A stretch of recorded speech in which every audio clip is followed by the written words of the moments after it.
Camarades, la société est malade. On la serre des tentes de migrants en bord de Manche. On tente de supprimer une journaliste bretonne pour les dénonciations qu'elle fait sur les crimes de l'agro-industrie. On arrache les yeux et les mains des opposants politiques. On qualifie de terroristes les militants écologistes, les personnes solidaires des réfugiés qui traversent les montagnes. On laisse 6 millions de mal nourris consommer les rebuts de l'aide alimentaire, cautionnant malgré eux le gaspillage systématique organisé. Bref, la société est malade. Et nous, les CIVAM, on est les vrais médecins de cette société. Je suis Aurélien Leray, paysan éleveur de vaches laitières en système pâturant au sud de Rennes, et je suis le nouveau président de Réseau CIVAM. Pendant ma formation d'ingénieur agronome, et après, si j'avais pas croisé les CIVAM, aujourd'hui, je serais exploitant agricole, en lait, en système maïs-soja. Merci pour la boussole. Nos fermes rayonnent et doivent rayonner encore plus. Nous, paysans et paysannes, pouvons apporter des réponses aux maux de cette société malade en transmettant l'amour qu'on a de notre métier. Je suis fatigué des longs métrages où les agriculteurs et agricultrices sont les benets qui écoutent les mauvais conseils du commercial de la COP qui les conduit au bout d'une corde. On est une armée fière, debout, droit dans nos bottes et autonome dans nos décisions sur nos fermes.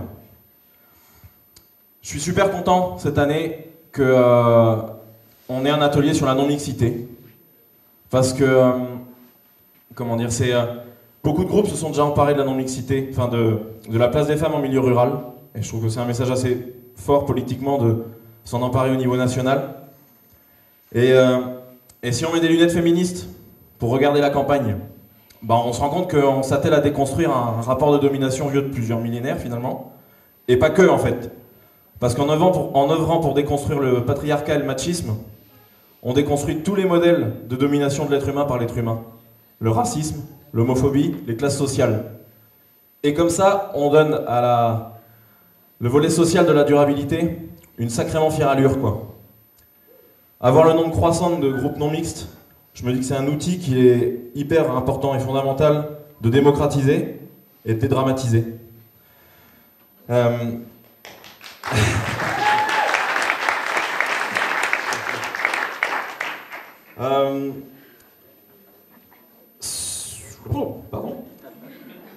Sur ma ferme, dans ma famille, c'est ma femme en fait qui s'occupe de la santé de notre enfant, on a un fils tous les deux, de la planification des tâches ménagères, de leur réalisation pour une grande partie, de la planification des repas, des courses, de la réalisation des repas. Et donc il y a un an, je me suis réinstallé tout seul sur 56 hectares avec 50 vaches. Et donc là, alerte rouge de sa part, en disant t'es gentil, mais moi j'ai pas envie d'être la boniche quoi, qui fait tout le boulot invisible derrière, qui passe après la ferme et dont le travail est pas visible. Donc ce qu'on s'est dit déjà, pour éviter cet écueil, c'est de considérer le travail à la maison comme du travail, comme une vraie réalisation de boulot. Et on s'est donné un an où on répartissait les tâches ménagères de manière complètement genrée et assumée. Et on en a rediscuté là il y a quelques semaines. Et du coup on a fait un semainier où on met nos agendas respectifs, les tâches ménagères avec le référent ou la référente en face. Voilà. En fait, on a surtout transformé une grosse engueulade en une co-construction de l'animation de notre vie de foyer. Donc c'est en cours de rodage et je vous raconterai la suite aux prochaines journées nationales. Si je tiens la pelote en vous parlant toujours de ma femme, elle a fait 15 ans de vente avant de s'amouracher d'un paysan. Du prêt-à-porter, de la restauration rapide et un peu de formation en produits bien-être. Et grâce à la formation de l'idée au projet organisée par le CIVAM Installation Transmission 35, elle a pu structurer les multitudes de projets qu'elle avait sur la ferme et s'orienter du coup vers le développement d'un labo de transfo fromagère à la ferme. Alors aujourd'hui, grâce à elle, on valorise une toute petite partie, pour l'instant c'est à l'état embryonnaire de développement de labo. Et le dimensionnement qu'elle a choisi pour l'instant, le fait qu'il n'y a pas d'investissement et le côté artisanal permet de faire qu'une seule vente par semaine et de préserver le temps de travail. Le rapport temps de travail revenu est vachement intéressant, mais le volume ne fait pas qu'on dégage un salaire. Grâce à elle, on met le doigt dans une valorisation super noble du lait de mes vaches, quoi. Je suis content de ça, mais à quel prix? Demain, il faut faire un labo XXL ou pas? Demain, il faut, si on a un labo XXL, on multiplie les points de vente. On travaille comme des fous, du coup. Bah non, on va salarier. Bah ouais, mais du coup, il faut faire plus de volume. Donc, c'est quoi la bonne réponse, quoi? Pardon.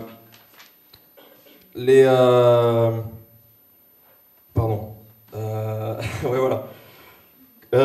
Quand elle s'est intéressée à s'installer sur la ferme, bah, je lui ai dit, tu sais, si tu veux pas trop travailler et gagner des sous, tu t'installes avec moi en lait, on fait 25 heures semaine chacun, on gagne 2000 € chacun par mois, et on est les rois du monde, quoi. Qui dit mieux? Moi je dis merci au système pâturant économe.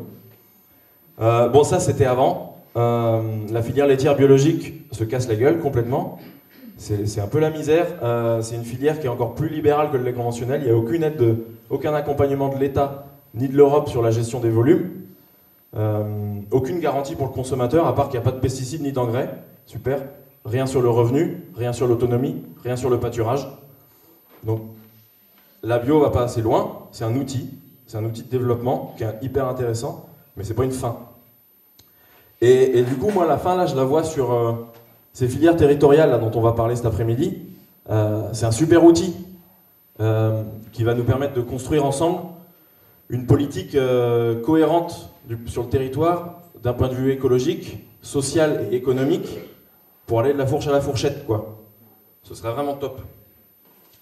Elles sont génératrices de plus d'emplois, ces filières territoriales. Bah, qu'à cela ne tienne, on va accueillir dans nos campagnes pour installer, pour transmettre, pour accompagner, pour donner un coup de pouce à celles et ceux qui le contact des gens, de la nature, des animaux fait du bien, redonne de l'espoir. Sylvain 2030, ce sera notre feuille de route, notre horizon politique. Camarades, je déclare ouverte cette deuxième session de journée nationale de Réseau Sivam, qui est tout jeune. Phosphorons, ripaillons, buvons, échangeons, pour construire ensemble une politique agricole et alimentaire inclusive et durable dans nos campagnes vivantes. Merci beaucoup.